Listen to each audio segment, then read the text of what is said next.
Pačioje Čikagos širdyje, apsuptas dangoraižių, stovi vienas seniausių miesto pastatų. Šios sienos girdėjo maldą 150 metų.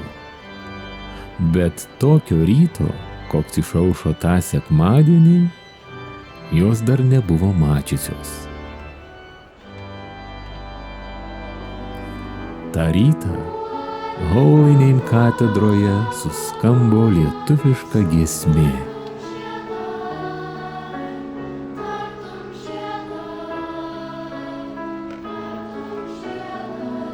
Šokių šventės savaitgalis Čikagoje buvo pilnas renginių. Ir pagrindinio koncerto rytą šokėjai bei svečiai rinkosi čia. Padėkoti už tai, kas juos visus suvedė.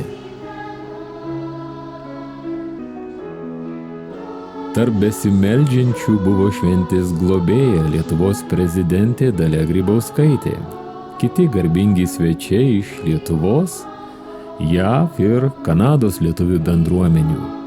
Į katedrą suėjo šventės dalyviai atvykę iš įvairių pasaulio kraštų.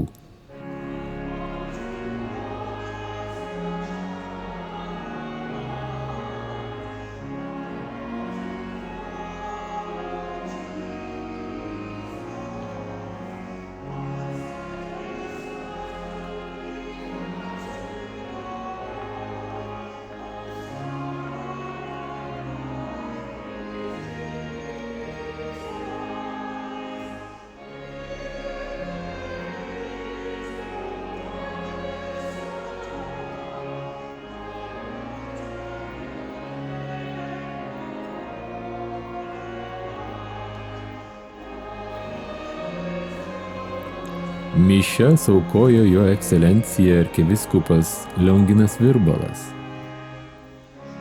Homilijos žodį tarė tėvas Lukas Laniauskas. I go back to my own childhood and I think of my dance lessons and dance classes. Now you ready for this? My mother was my teacher.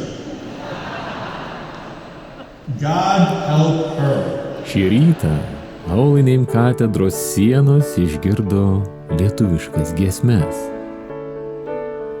Palaimintojo Jurgio Matulaičio misijos vaikų choras Vyturys, vadovaujamas Dariaus Polikaičio, giedojo taip, kad ne vienam suaugusiam paglostė širdį.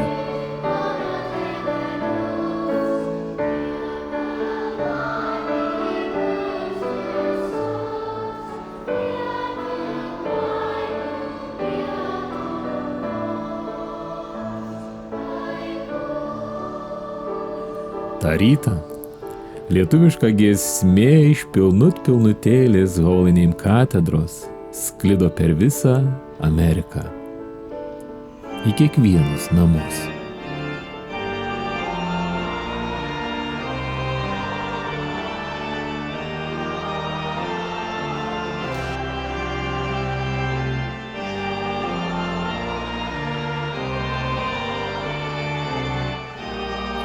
Po maldos visi patraukė ten, kur jų jau laukė didžioji šventės dalis.